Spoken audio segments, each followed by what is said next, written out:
എവിടെ പ്രവാസി എന്ന് പറഞ്ഞാൽ പ്രയാസി എന്നാണ്. അത്രയും കൂടുതൽ ടെൻഷൻ അനുഭവിക്കുന്ന ആളുകൾ, എല്ലാവർക്കും ടെൻഷൻ.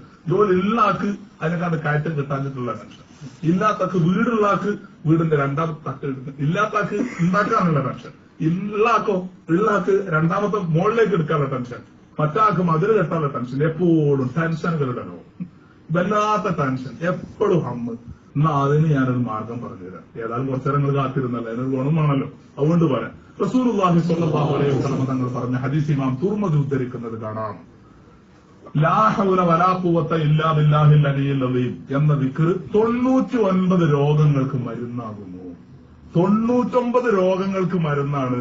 എന്നിട്ട് നബി തങ്ങൾ പറയാം, അതിനാഹ, ആ രോഗങ്ങളിൽ നിന്ന് ഏറ്റവും ചെറിയ രോഗം താരങ്ങള് പല്ലുവേദന തലവേദനയല്ല, അൽ ഹമ്മു, മനോവിഷമമാകുന്നു. അപ്പൊ മനോവിഷമത്തിനുള്ള ഏറ്റവും നല്ല മരുന്നാണ് ലാ ഹൗല വലാ ഖുവത ഇല്ലാ ബില്ലാഹിൽ അലിയിൽ അലീം. ഇത് ചെല്ലാൻ നല്ല ഭാഗ്യമുള്ളവർക്ക് കഴിയും. എന്താ കാരണം? നബി സല്ലല്ലാഹു അലൈഹി വസല്ലം തങ്ങൾ അതിനെ കുറിച്ച് പറഞ്ഞ കാര്യങ്ങൾ കൻസും മിൻ കുനൂസിൽ ജന്ന, സ്വർഗത്തിന്റെ നിധികളിൽപ്പെട്ട ഒരു നിധിയാണ്. ഈ നിധി എന്ന സാധനം എല്ലാവർക്കും കിട്ടുന്ന സിം കാർഡ് വിൽക്കുന്ന മാതിരി നമ്മുടെ നാട്ടിൽ അതുപോലെ കിട്ടുന്ന സാധനം അത് അല്ല. അതൊക്കെ ഭാഗ്യമുള്ള ആളുകൾക്ക് മാത്രമേ കിട്ടൂ. അതുകൊണ്ട് ആ നിധിയാണ് എന്ന് പറയാൻ കാരണം, ഈ നിധി വേണമെങ്കിൽ ശേഖരിച്ചോളാം നമ്മളെല്ലാവരും. അല്ലാഹു തആല തൗഫീഖ് നൽകുമാറാകട്ടെ. ലാ ഹൗല വലാ ഖുവത ഇല്ലാ ബില്ലാഹിൽ അലിയിൽ അദീം. അത് സ്വർഗ്ഗത്തിലെ നിധി എന്നാണ് റസൂലുള്ളാഹി സ്വല്ലല്ലാഹു അലൈഹി വസല്ലം തങ്ങൾ അതിന് പേരിട്ടത്. നിങ്ങൾ ആലോചിച്ച് നോക്കി. മാത്രമല്ല, വലിയ ടെൻഷനുകൾ വരുമ്പോ നബി സല്ലല്ലാഹു അലൈഹി വസല്ലം തങ്ങൾ പറഞ്ഞ ഹദീസ്, ഇസ്ലാമിൽ പരിഹാരമില്ലാത്ത ഒരു പ്രശ്നമില്ലല്ലോ. നബി സല്ലല്ലാഹു അലൈഹി വസല്ലം തങ്ങൾ പറഞ്ഞ ഹദീസിൽ കാണാം, ഈ ലാ ഹൗല വലാ ഖുവത ഇല്ലാ ബില്ലാഹിൽ അലിയിൽ അദീം എന്നുള്ള ദിക്ർ മുർസലീങ്ങളുടെ എണ്ണം എത്ര? മുർസലീങ്ങളുടെ എണ്ണം എത്ര?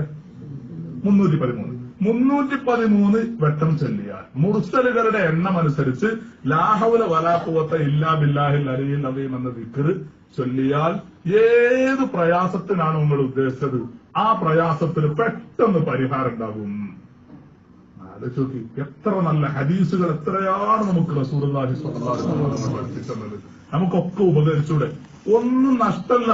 ഈ ആത്മീയത കൊണ്ടുള്ള ഒരു നേട്ടം കാര്യങ്ങള് മറ്റു മരുന്നുകളൊക്കെ കുടിച്ചാൽ ചിലപ്പോ അസുഖം സുഖാവൂല. മാത്രമല്ല, ചിലപ്പോ റിയാക്ഷൻ കൊണ്ട് പുതിയ രോഗങ്ങൾ ഉണ്ടാവും ചെയ്യും. എന്നാ ആത്മീയ ചികിത്സന്റെ ഗുണം കാര്യങ്ങള് ഒരിക്കലും ദോഷം ഉണ്ടാവൂല. ഇനിയിപ്പോ അല്ലാഹു തആല നിങ്ങൾക്ക് എന്തോ ഹൈർ ഉദ്ദേശം കൊണ്ട് അപ്പൊ നമ്മള് ലാ ഹൗല ചൊല്ലിയിട്ടൊന്നും നമ്മളെ ടെൻഷൻ തീർന്നില്ലാന്ന് വെക്കുക. അങ്ങനെ വെക്കുക, അങ്ങനെ ഉണ്ടാവൂല. നബി തങ്ങൾ പറഞ്ഞതിന് അതിലപ്പുറം ഉണ്ടാവും.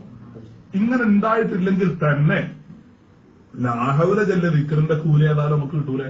തീർച്ചയായിട്ടും കിട്ടും. അപ്പൊ ഞാൻ പറഞ്ഞു വന്നത്, വലിയ ടെൻഷനുകൾ ഉണ്ടാവുമ്പോ ലാ ഹൗല വലാ ഖുവത ഇല്ലാ ബില്ലാഹിൽ അലിയിൽ അദീം മുർസലുകളുടെ എണ്ണം 313 തവണ ചൊല്ലിയാൽ പലപ്പോഴും ഞാൻ ഒന്നും അടുത്തൊക്കെ പറഞ്ഞെടുത്താട്ടോ, വെറുതെ പറയുന്നല്ല. ആ ആള് വന്നിട്ട് പറയാം, ഉസ്താദെ 313 എണ്ണം പൂർത്തിയായില്ല, അപ്പോഴേക്ക് പ്രശ്നം തീർന്നു എന്ന് പറഞ്ഞിട്ട് പോണാ വരുന്നത്. അള്ളാഹു കൊടുക്കുന്ന നമ്മുടെ കഴിവൊന്നല്ല, അത് അള്ളാഹു തആല അവന്റെ ഹബീബായ റസൂലുള്ളാഹി സ്വല്ലല്ലാഹു അലൈഹി വസല്ലം തങ്ങളിലൂടെ നമുക്ക് പഠിപ്പിച്ചു തന്ന ആ ദിക്റിന്റെ മഹത്വമാണ്. അത്രയും വലിയ മഹത്വമുള്ള ദിക്റാണ് ലാ ഹൗല വലാ ഖുവത ഇല്ലാ ബില്ലാഹിൽ അലിയിൽ അദീം. പറ്റുമെങ്കിൽ എല്ലാ സഹോദരന്മാരും പതിവാക്കണം. എപ്പോഴെങ്കിലൊക്കെ നല്ല ടെൻഷൻ വരുന്ന സമയത്ത് 313 വട്ടം ചെല്ലോക്കി നല്ല അനുഭവിച്ചിടത്തോളം അനുഭവത്തിൽ ഒരുപാട് ആളുകൾ എന്നോട് നേരിട്ട് തന്നെ പറഞ്ഞിട്ടുണ്ട്. എത്ര ആളുകൾ ഇപ്പൊ പറയാത്തതും ഉണ്ടാവും. അതുകൊണ്ട് അത് നല്ലൊരു ദിക്റാണ്, നമ്മളൊക്കെ മനസ്സിലാക്കേണ്ടതാണ്. പിന്നെ ഒരു കാര്യം കൂടി ആ ദിക്റിനെ പറഞ്ഞ് ഞാൻ അവസാനിപ്പിക്കാൻ, ലാ ഹൗലക്ക് മറ്റൊരു പ്രത്യേകത കൂടി. നമ്മൾ വെറുതെ എന്തെങ്കിലും കേട്ടിട്ട് ഇങ്ങനെ പോയാൽ പോരല്ലോ, ഒരു കാര്യമാണ്ടേ. നാളെ മുതൽ എന്തായാലും നമുക്ക് ഈ പറഞ്ഞ ഓഡിയോ കരച്ച് വന്നിട്ട് എനിക്കെന്തായാലും കാര്യം എനിക്കും കിട്ടണം, നിങ്ങൾ കാത്തിരുന്ന് നിങ്ങൾക്കും കിട്ടണം. അതുകൊണ്ടാണ് ഇപ്പൊ ഈ പറയുന്നത്. ലാ ഹൗല വലാ ഖുവത ഇല്ലാ ബില്ലാഹിൽ അലിയിൽ അദീം എന്നുള്ള ദിക്റിനുള്ള മറ്റൊരു മഹത്വം, അനുഗ്രഹങ്ങൾ ഒരിക്കലും നീങ്ങിപ്പോകൂല. അള്ളാഹു നമുക്ക് തന്ന അനുഗ്രഹങ്ങൾ നീങ്ങിപ്പോകാതിരിക്കണമെന്ന ആഗ്രഹം ഉണ്ടെങ്കിൽ, ഇപ്പൊ ചില ആളുകൾക്ക് അള്ളാഹു നല്ല ആരോഗ്യം കൊടുക്കും, ആ ആരോഗ്യം ഒരിക്കലും നീങ്ങിപ്പോകരുത്, രോഗമൊന്നും ബാധിക്കരുത് എന്ന് ആഗ്രഹം ഉണ്ടെങ്കിൽ, നല്ല ജോലിയുള്ള ആളുകൾ അത് നീങ്ങരുത്, എന്നും ആ ജോലി നിലനിൽക്കണമെന്നുണ്ടെങ്കിൽ, മക്കളാണെങ്കിൽ ആ മക്കൾ എന്നും നിലനിൽക്കണമെന്നുണ്ടെങ്കിൽ, അള്ളാഹു നൽകിയ ഏത് അനുഗ്രഹങ്ങൾ നിലനിൽക്കണമെന്നുണ്ടെങ്കിലും ലാ ഹൗല പതിവാക്കുക. ഒരിക്കലും അത് നീങ്ങിപ്പോകുന്നതല്ല. ഷഫീഉനാ മുഹമ്മദ് റസൂലുള്ളാഹി സ്വല്ലല്ലാഹു അലൈഹി വസല്ലം തങ്ങൾ പറയുന്നു.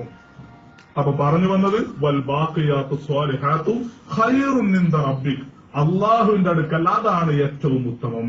ഏത്? സുബ്ഹാനല്ലാഹി വൽഹംദുലില്ലാഹി വലാ ഇലാഹ ഇല്ലല്ലാഹു അല്ലാഹു അക്ബർ ലാ ഹൗല വലാ ഖുവത ഇല്ലാ ബില്ലാഹിൽ അലിയ്യിൽ അദീം. ഈ ദിക്റുകളൊക്കെയാണ് അള്ളാഹുവിന്റെ അടുക്കൽ ഏറ്റവും നല്ലത്. മാത്രമല്ല വഖൈറുൻ അമലാ, അല്ലാഹു സുബ്ഹാനഹു വ തആല പറയാൻ ഏറ്റവും നല്ല പ്രതീക്ഷയ്ക്ക് വകയുള്ളതും അത് മാത്രമാണ്. അള്ളാഹിന്റെ അടുക്കൽ നാളെ നാളും മരിച്ചു പോകുന്ന ഉറപ്പാണ്.